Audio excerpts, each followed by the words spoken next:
शाम्भवी कनकदुर्गा तव सुप्रभातम्।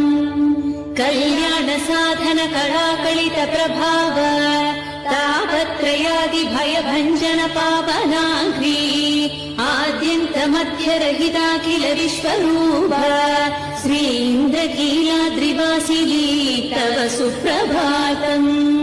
नित्यान्नदान निरताखिल रोगहारिणी भाग्यप्रदान परिपूजित भक्तगामा सर्वशक्तिमयी सर्वमङ्गल सद्गतिप्रदा श्री शाम्भवी कनकदुर्गा तव सुप्रभातम्। वीराघ्रगामिनी दुष्टा सन्तुष्टा शत्रुभक्षिणी कलिदोषहरा क्षीरपायिनी विप्रपूजिता एकदन्त प्रसूतिनी एकसिंहस्था श्रीज्योत्स्ना कनकदुर्गा तव सुप्रभातम्।